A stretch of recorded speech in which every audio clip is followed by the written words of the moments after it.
Sudah live? Cek dulu. Halo, teman-teman. Sudah bisa lihat layar saya?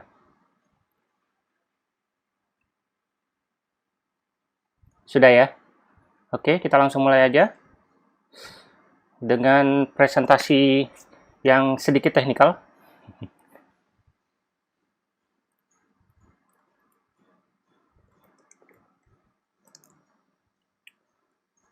Oke, start presentasi dulu.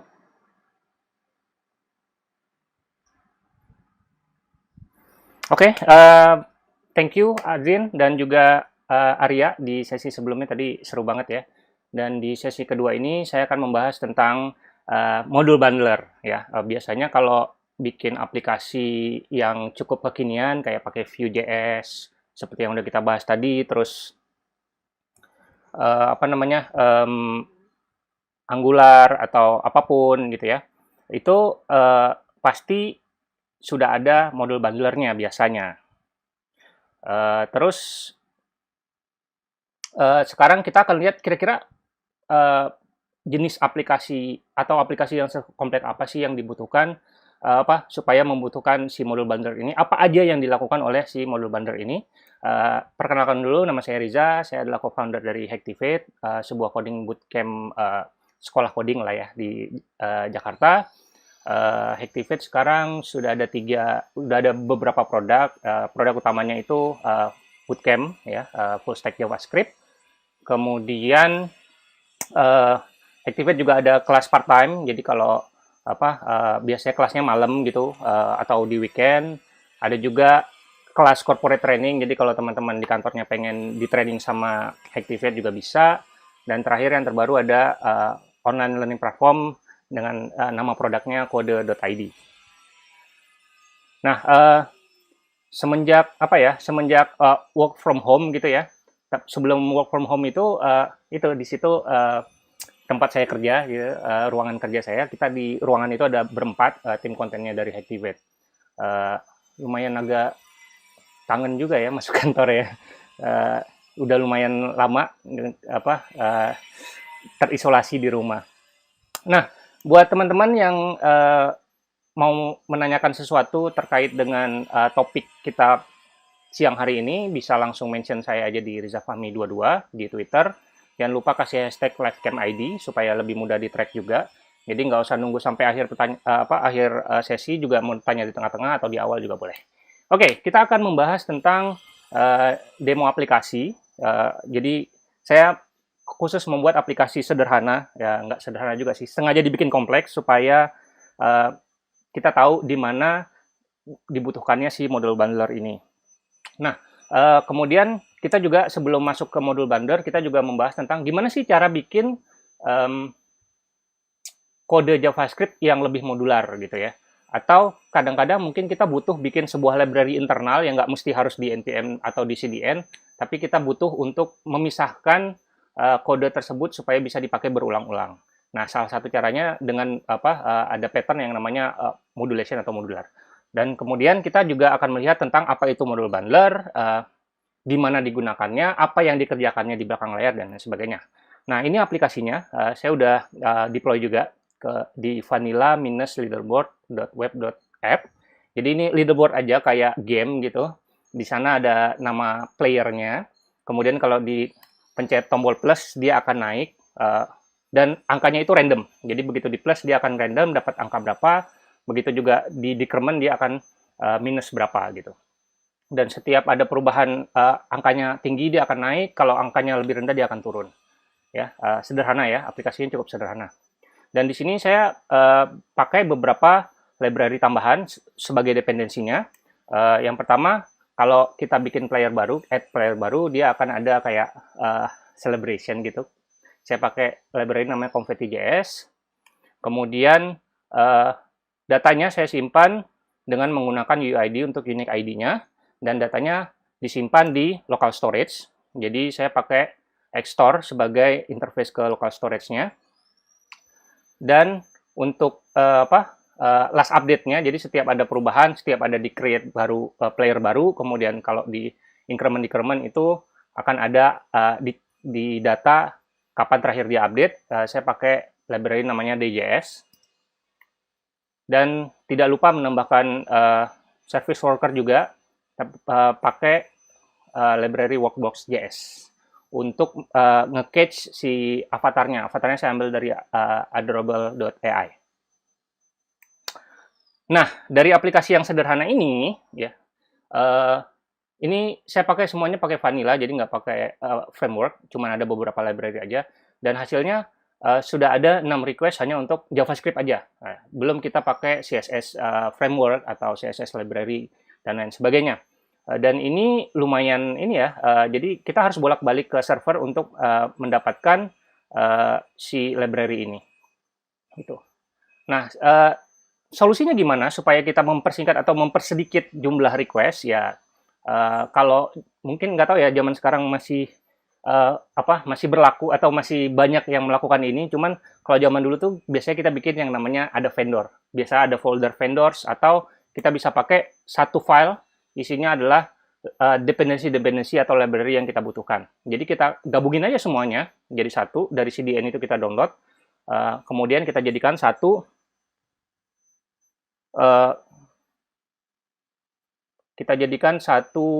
file gitu. Ada streaming issue kah?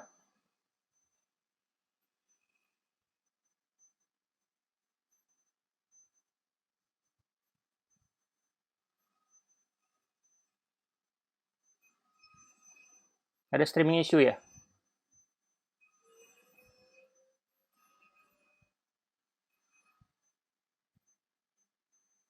Saya pause dulu sebentar ya.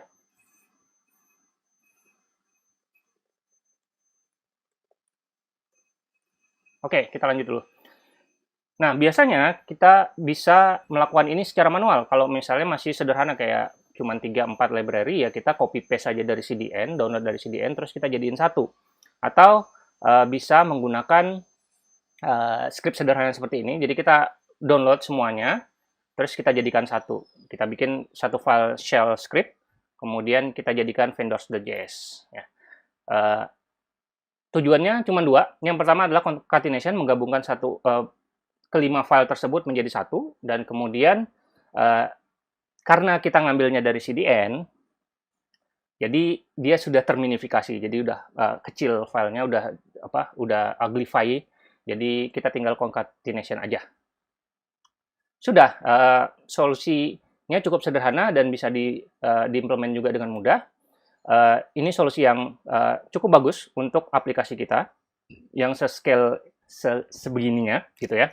Tapi mungkin ini solusi yang bagus di 2008 kalau aplikasinya dibangun di 2008, dan kalau aplikasinya cukup sederhana, tidak terlalu kompleks.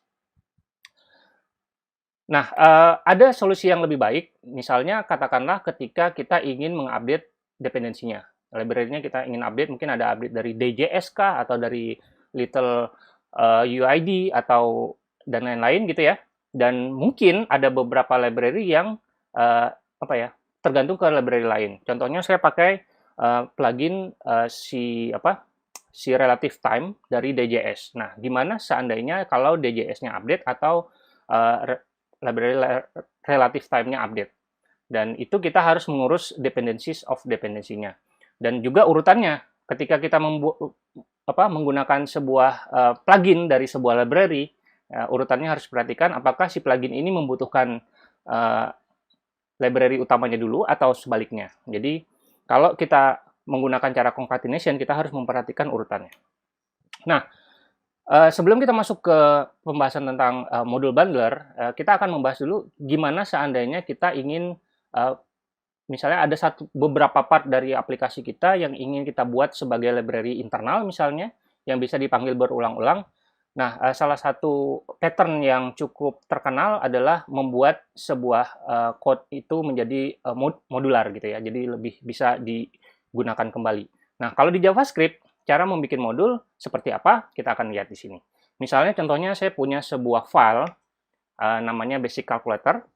Di sana ada 4 fungsi, ada add, ada tambah kali kurang bagi lah ya, standar ya, sederhana.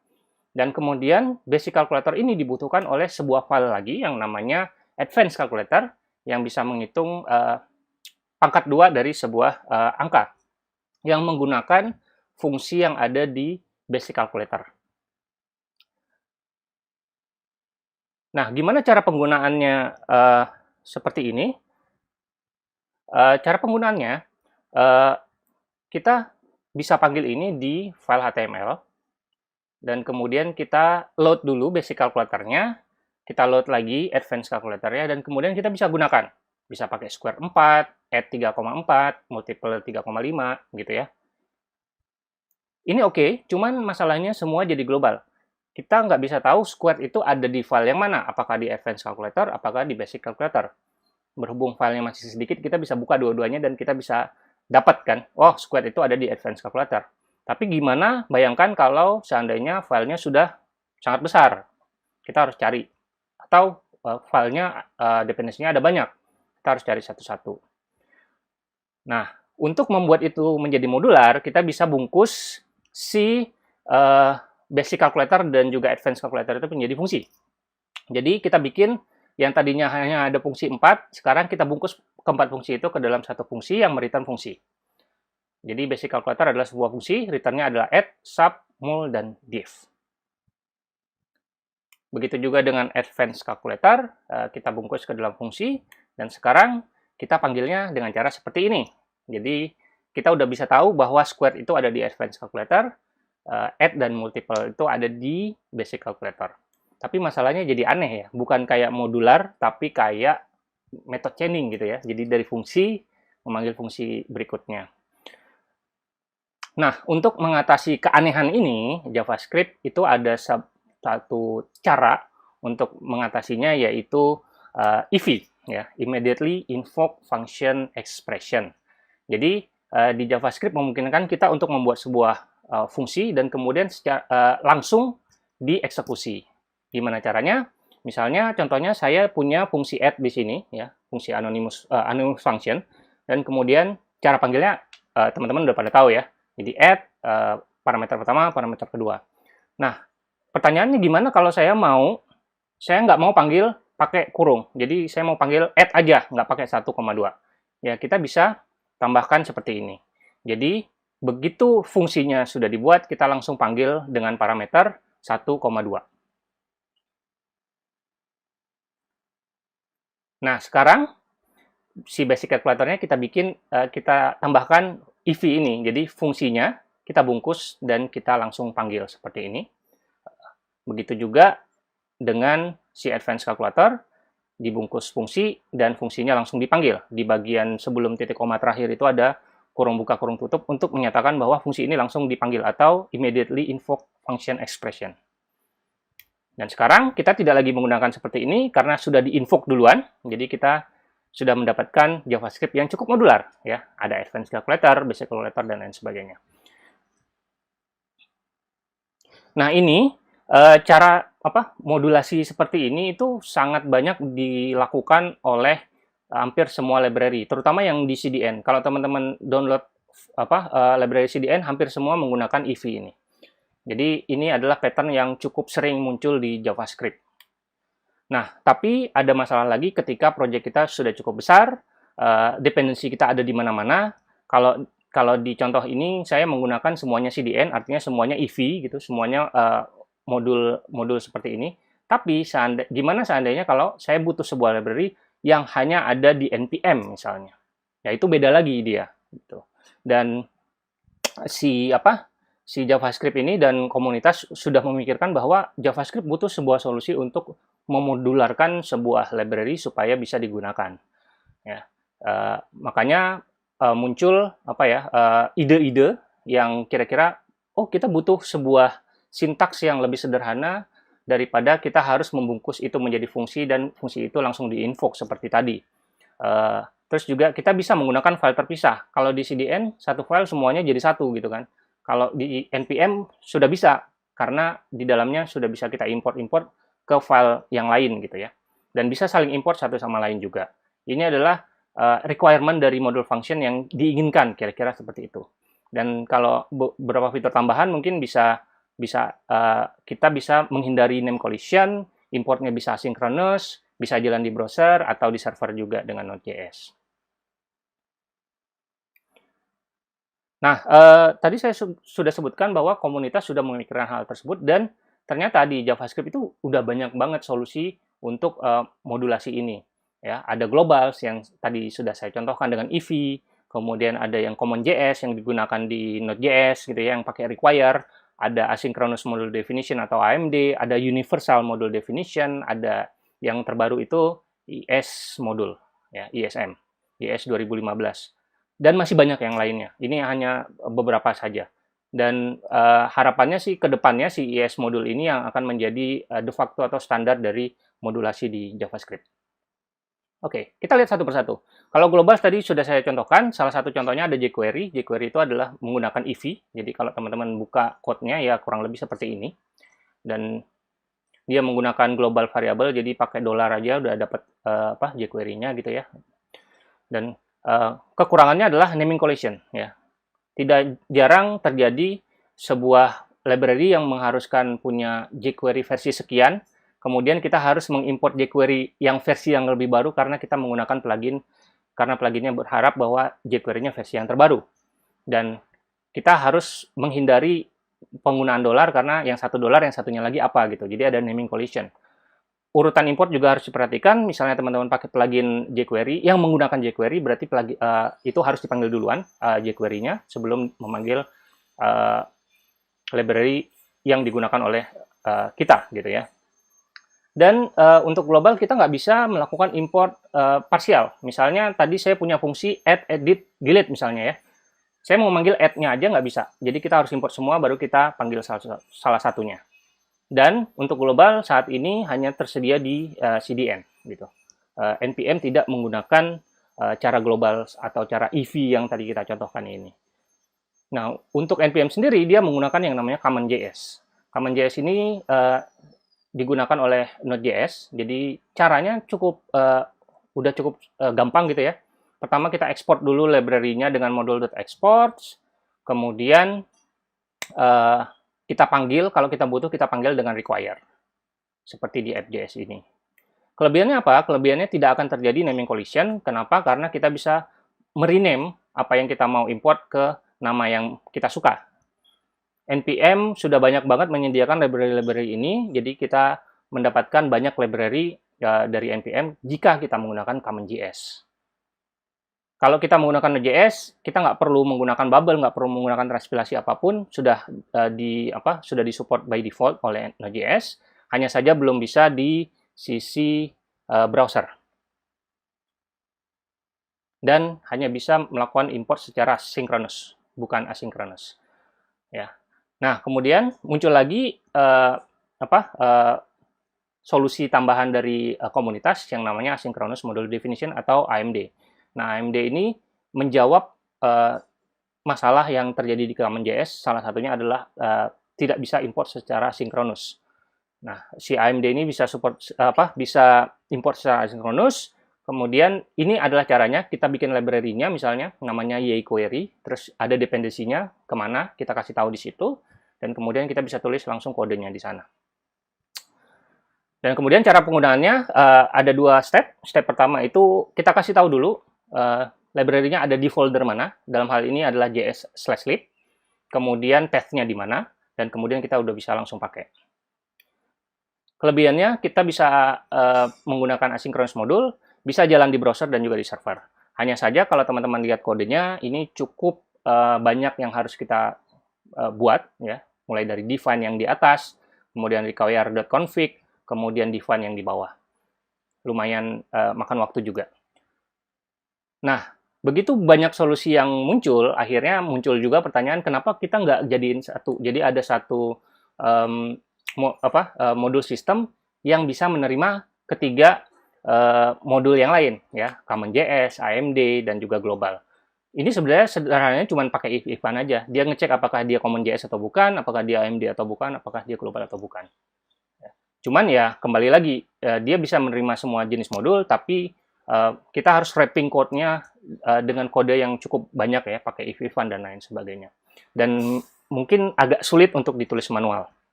Mungkin harus menggunakan code mode or something lah ya, kira-kira. Nah, ini yang paling baru dan cukup menarik dari sisi penulisan import ekspornya juga sintaksisnya oke gitu ya. Jadi kalau kita punya sebuah library, kita tinggal ekspor dan kita bisa gunakan dengan memanggil import. Ya. Atau kita juga bisa panggil di HTML, tapi bukan dengan script dengan type-nya teks JavaScript, tapi dengan type-nya modul seperti ini. Secara sintaks ya hampir sama dengan CommonJS sebenarnya, dan sintaksnya juga bagus gitu, mudah dibaca. Hampir menjadi format baku, ya, hampir, belum semua tapi hampir, dan hampir bisa berjalan di browser dan juga di server. Kalau di browser sebagian besar udah support, tapi di server belum. Sayangnya harus menggunakan transpilasi seperti Babel dan lain-lain. Kita coba ya beberapa sistem modulasi. Yang pertama kita coba require.js. Kalau di browser dia akan error karena si browser belum support yang namanya require.js. Tapi kalau kita menggunakan ES modul, si browser yang modern terutama kayak Edge, Firefox, Chrome, Safari yang hijau-hijau itu semua sudah support. Jadi kalau misalnya teman-teman bikin aplikasi yang cukup sederhana ya, contohnya tadi yang vanilla leaderboard dan tidak perlu berjalan di IE11, misalnya Opera Mini, Opera Mobile, UC Browser dan lain-lain, teman-teman sudah bisa menggunakan ES modul tanpa perlu pakai modul bundler sekalipun gitu. Jadi sudah mudah-mudahan ke depannya ES modul semakin diadopsi sama semua platform dan juga browser, jadi kita udah bisa menggunakan ES modul aja. Nah, sekarang kita masuk ke topik modul bundler. Sebenarnya apa sih yang modul bundler itu dan apa aja pekerjaan utamanya dari modul bundler?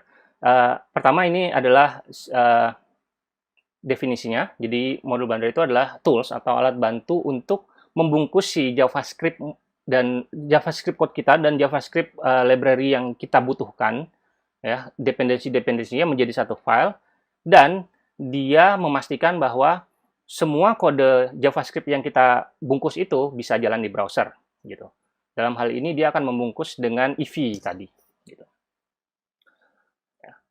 Fitur penting dari fitur penting lainnya dari modul bundler adalah karena sistem modulasinya belum standar, ya.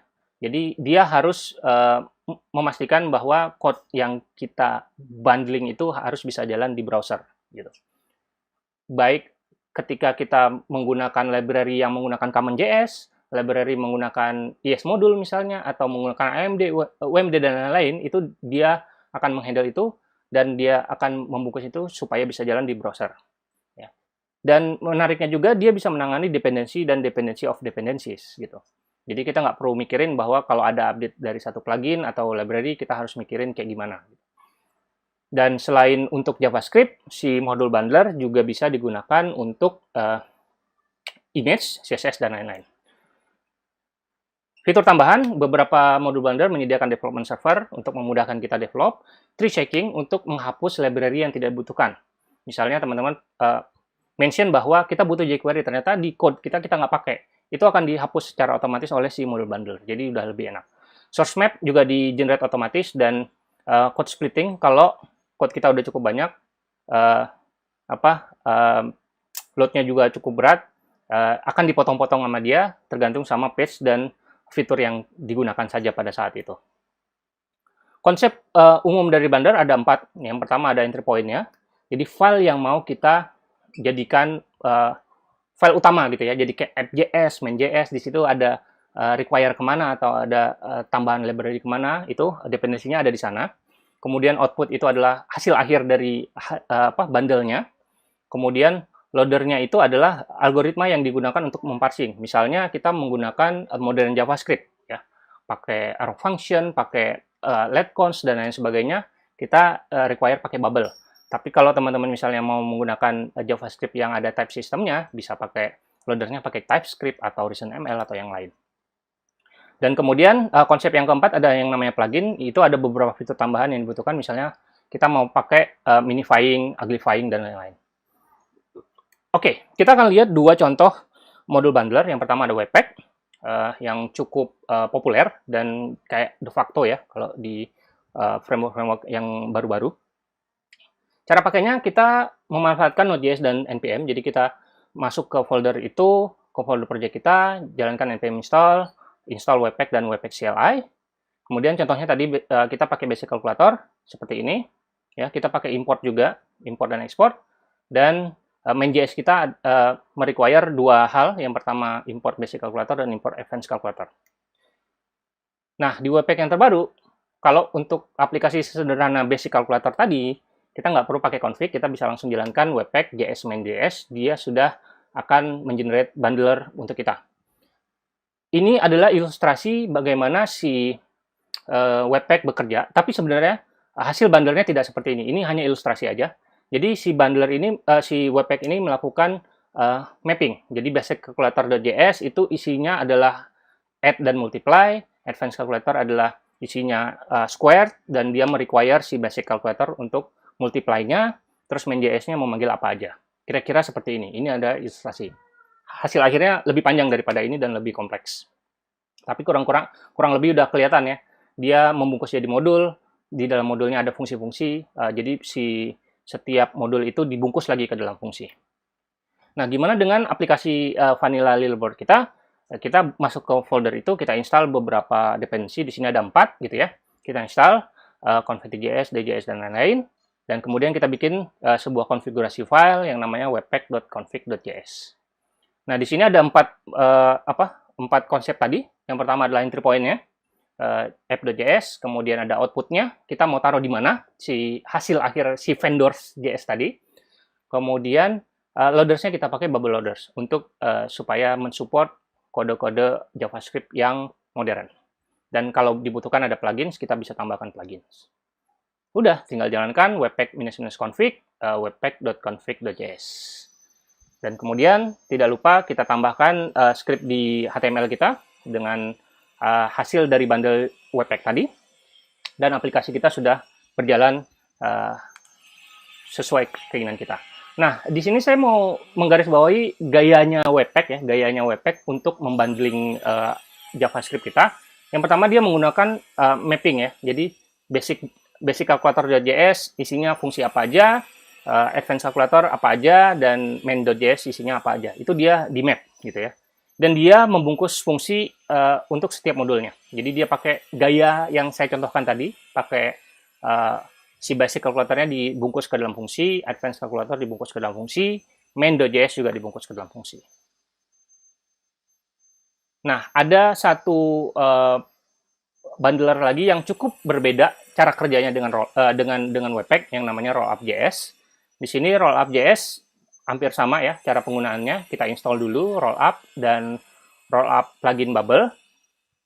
Kemudian kita contohkan file yang sama, basic calculator dan advanced calculator, dan juga main.js. Nah, di sini Rollup kita bikin config-nya aja langsung. Di sana ada input, ada output, dan juga, nah sedikit berbeda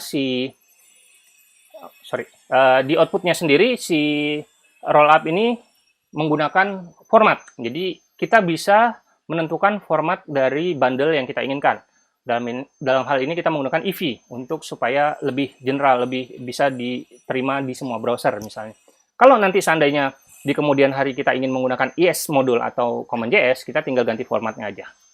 Dan yang berbeda lagi adalah loaders dan plugin menjadi satu di Rollup. Jadi kalau kita mau pakai Bubble, kita masukin ke dalam pluginnya, dan jangan lupa diinstall juga dan diimport. Dan kita tinggal jalankan Rollup-C untuk compile.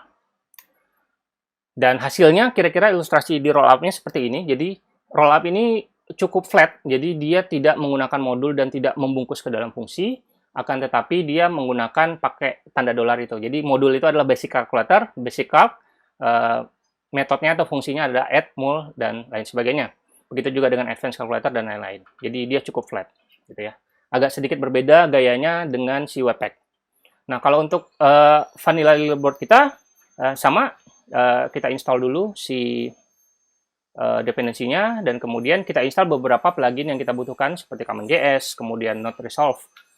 Plugin NodeResolve ini digunakan untuk membaca file yang ada di Node Modules. Jadi ketika kita install ini, kan dia ada di folder Node Modules. Nah, untuk membaca itu Rollup butuh sebuah plugin. Jadi Rollup ini cukup minimalis, dia tidak menambahkan beberapa plugin-plugin. Jadi kita harus tambahin sendiri, berbeda dengan Webpack yang sudah menginclude NodeResolve, Uglify, dan lain-lain gitu. Termasuk juga Bubble, kita harus install juga. Nah, ini contoh dari konfigurasi untuk aplikasi kita. Jadi, inputnya sama app.js, kemudian outputnya ada bundle.rollup.js, formatnya EV. Nah, sedikit berbeda, di sini ada global variable. Kita harus menentukan bahwa sebuah library atau plugin itu ngambilnya dari mana dan namanya apa. Kita mau pakai namanya apa. Biasanya namanya sama dengan nama library-nya ya. Atau kecuali kalau misalnya ada name collision, kita harus ganti gitu. Pluginnya kita pakai Resolve, CommonJS, dan Bubble dan Uglify untuk meminify si hasil bundle-nya. Kalau di Webpack kita tinggal ganti modenya aja. Mau mode production dia Uglify, tapi kalau mode development dia tidak Uglify. Gitu. Kita jalankan npm rollup-config. Dia akan baca rollup.config.js. Hasilnya kita bisa langsung load ke HTML dan aplikasi kita sudah berjalan. Nah, si gaya rollup ini sedikit berbeda dengan Webpack. Dia bundle-nya jadi lebih flat gitu ya, rata dan sederhana, dan kemungkinan besar hasil modulnya lebih kecil daripada si Webpack punya, karena Webpack dia membungkus jadi fungsi-fungsi kan. Dan biasanya rollup ini cenderung sering digunakan untuk membuat library biasanya. Jadi tidak menggunakan fungsi pembungkus gitu. Ada beberapa modul bundler lagi di luar sana seperti Parcel yang nggak pakai config sama sekali. Ada macam-macam banyak, tapi saya mau menekankan bahwa dua ini adalah dengan gaya yang berbeda gitu. Teman-teman bisa cari lagi. Nah, untuk teman-teman yang mau lihat langsung bisa ke vanilla-leaderboard.web.app. Kalau mau lihat codingnya ada di GitHub saya dengan repository vanilla-leaderboard. Oke, itu saja topik dari saya. Sebelum kita masuk ke Q&A, kita simpulkan dulu. Jadi modul bundler adalah sebuah alat bantu untuk membungkus JavaScript supaya JavaScript dan dependensinya dapat dimengerti oleh browser. Ya. Dan bundler ini sangat dibutuhkan untuk aplikasi yang sudah modular, yang sudah banyak dependensinya, dan sehingga kita juga bisa menggunakan sintaks JavaScript yang lebih modern. Kalau misalnya aplikasi kita hanya membutuhkan concatenation dan minification, mungkin kita cukup menggunakan cara yang vendors seperti yang saya contohkan sebelumnya. Bahkan aplikasi leaderboard ini mungkin cukup dengan menggunakan itu, karena cuma 5-6 dependensi itu masih bisa dihandle lah, kira-kira seperti itu. Oke, itu aja materi dari saya. Saya tunggu pertanyaan-pertanyaan menariknya di Twitter, di Riza Fahmi 22, dan jangan lupa hashtag livecam ID, sorry. Kita langsung masuk ke Q&A ya.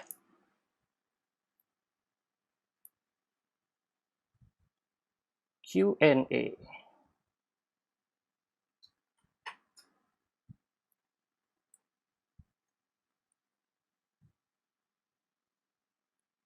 Sudah ada pertanyaan kah? Oke. Wow, lumayan banyak ya. Dari pertanyaan dari Budi Santoso, berarti untuk format modul JS yang sekarang kebanyakan ambil closure dan destructuring. Iya, jadi sekarang kebanyakan pakai yang global. Kalau misalnya, terutama kalau teman-teman pakai CDN, itu udah pasti dia pakai EV dan global yang tadi. Di antara banyaknya modul sistem, yang mana yang harus dipelajari dulu? Yang paling populer itu ya, yang paling populer Webpack. Ya. Cuman Webpack kan problemnya di banyak orang mengeluhkan itu konfigurasinya agak-agak ribet ya. Tapi sebenarnya semakin kesini Webpack-nya juga semakin simpel gitu. Jadi kalau misalnya teman-teman mau belajar bundler itu bisa dari Webpack atau rollup juga bisa sih. Rollup lebih simpel juga ya, secara konfigurasinya. Kenapa pertanyaan dari Zulfikar Fajri, kenapa Browserify mulai ditinggalkan ketika Webpack rilis ke pasar? Iya, saya juga bertanya-tanya sih kenapa. Mungkin mungkin performanya kurang sih, mungkin saya kurang tahu juga, soalnya nggak pernah pakai terlalu sering sama Browserify, cuman pakai sesekali aja, terutama pada saat seingat saya sih dulu awal-awal sebelum React terlalu terkenal gitu ya, masih baru-baru, itu Browserify sering banget dipakai. Terus begitu React-nya muncul, nah dan Webpack-nya muncul, udah orang udah pakai Create React App, orang udah pakai Vue CLI dan lain-lain, itu udah dibungkus sama si Webpack-nya, bukan sama Browserify. Saya kurang tahu kenapa, mungkin ada kemungkinan ya, ada kemungkinan si Webpack ini lebih fleksibel, jadi API-nya lebih mudah digunakan dan lebih mudah dipakai untuk library yang lain. Pertanyaan berikutnya dari Alvin Miftah. Ketika menggunakan plugin dalam sebuah library, harus diperhatikan urutannya. Caranya gimana? Caranya ya satu-satu ya. Jadi misalnya nih, kalau misalnya, ini ceritanya vanilla ya, kita nggak pakai modul ya, nggak pakai modul bundler ya.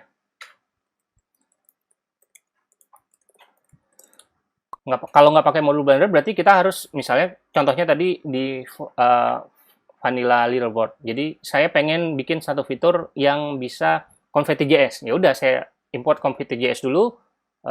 Dia butuh plugin nggak? Nggak. Ya udah, gitu kan. Kalau misalnya contohnya tadi saya pakai plugin DJS. Nah, DJS ini biasanya di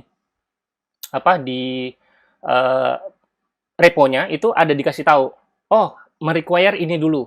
Jadi misalnya katakanlah DJS ini membutuhkan jQuery. Berarti kita harus import jQuery dulu gitu. Jadi itu harus ada di dokumentasinya. Nah, dengan menggunakan bundler itu nggak perlu ya. Itu bundler yang udah ngurusin link ke dependensinya gimana, itu semuanya udah diurusin sama bundler. Jadi lebih convenient. Salah satu keunggulan dari penggunaan modul bundler.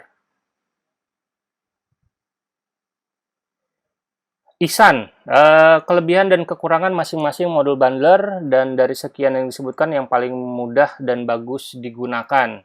Tadi saya mencontohkan dua ya. Nah, ada Webpack dan juga ada Rollup. Masing-masing punya kelebihan dan kekurangan. Kalau Webpack itu sangat populer, banyak digunakan, dokumentasinya lengkap, komunitasnya rame gitu ya. Dan dia cukup fleksibel karena semuanya based on configuration, jadi configurationnya bisa diubah-ubah. Jadi menarik juga. Nah, kalau Rollup itu dia cenderung lebih baru daripada si Webpack, tapi turns out banyak orang yang menggunakan Rollup ini untuk membuat library. Salah satu alasannya karena ternyata si Rollup ini menghasilkan bundler size yang lebih kecil daripada Webpack gitu. Karena tadi sudah dicontohkan di slide, gayanya Webpack adalah membungkus modul-modul itu menjadi fungsi, sementara si Rollup itu dia tidak pakai fungsi pembungkus, tapi dia menggunakan pakai dolar tadi, basical dollar add gitu. Jadi lebih flat, dan begitu di minify harusnya size-nya lebih kecil. Ada juga yang saya suka pakai itu Parcel.js itu nggak pakai konfigurasi sama sekali. Jadi kita tinggal jalankan parcel spasi index HTML, dia bisa figuring out itu framework-nya apa, library-nya apa, itu keren banget. Setahu saya dulu Parcel yang versi pertama itu menggunakan Webpack di belakang layar, tapi sekarang nggak tahu, mungkin dia pakai sendiri. Yang baru, pakai bikinan sendiri. Saya kurang tahu juga. Cuman itu convenient banget, kita nggak perlu pakai config, nggak perlu pakai apa. Cuman mungkin hasil bundlernya jadi mungkin bisa jadi lebih besar daripada yang lainnya. Itu karena kita harus memperhatikan bundler size-nya juga ya. Apakah misalnya kayak aplikasi sederhana aja ternyata bundlernya gede, kan sayang gitu ya. Jadi harus diperhatikan di sananya juga, bukan hanya convenient kita pakai atau gimana. Oke, mudah-mudahan terjawab tadi pertanyaannya. Terus ada pertanyaan lagi, banyak sekali.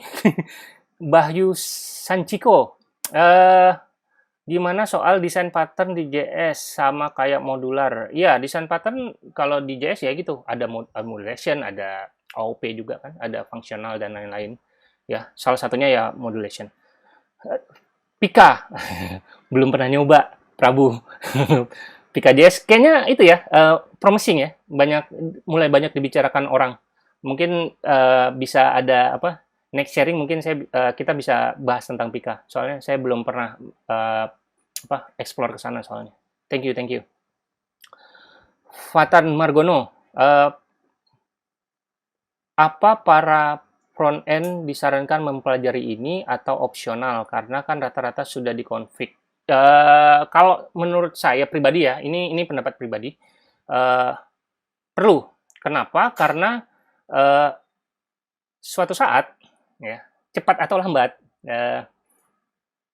pasti ya, kemungkinan besar aplikasi kita akan butuh konfigurasi tambahan, butuh di-eject lah, tambahin library yang tidak ada di npm lah misalnya gitu ya, atau apapun gitu.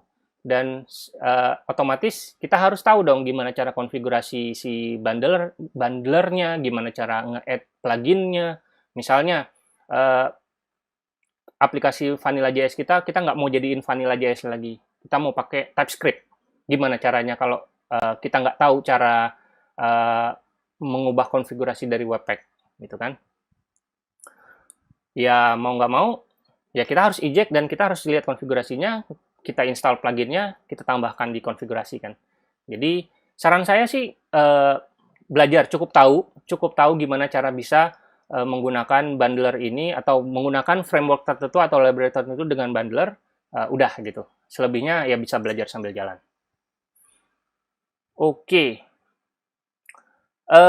Kukuh Sulistyo, pertanyaannya tentang transpiling. Ketika saya pakai TypeScript, apakah hasilnya tetap harus ditranspile lagi pakai bubble?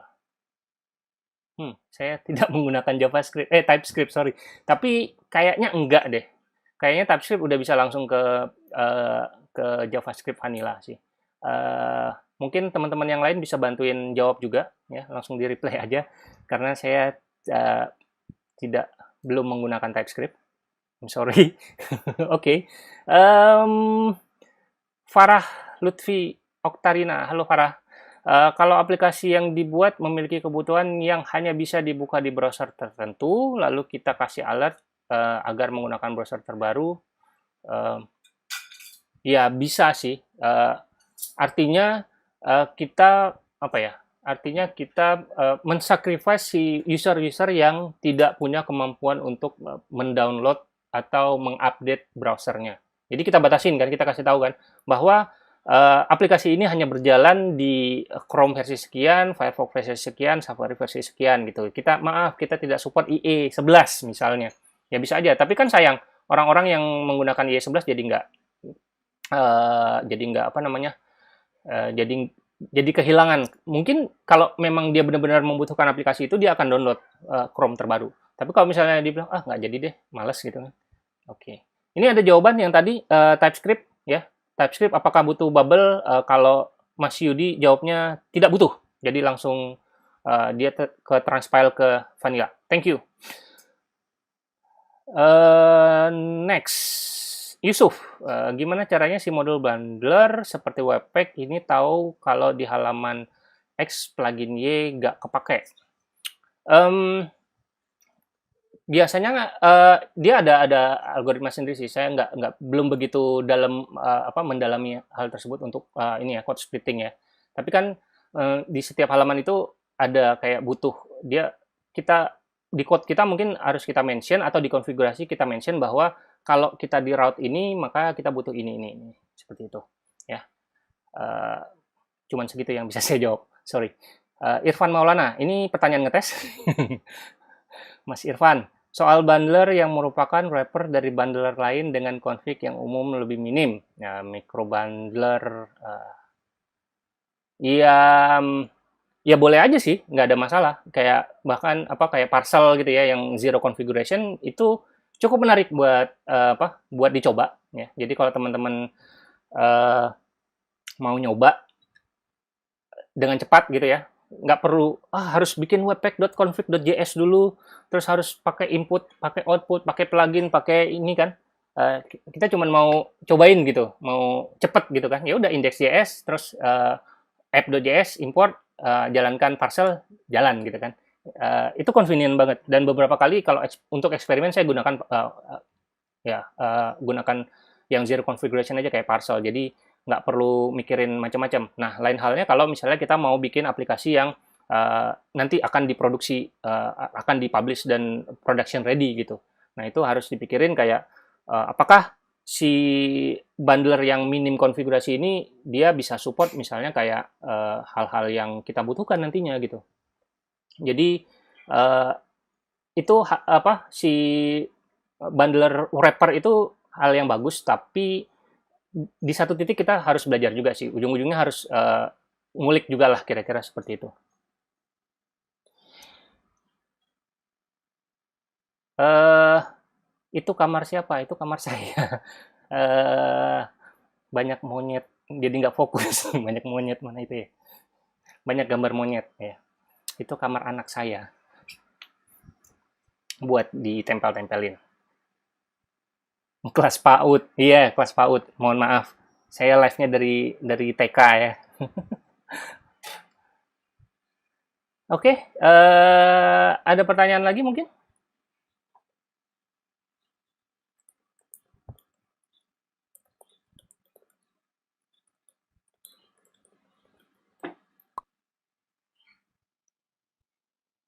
Hai.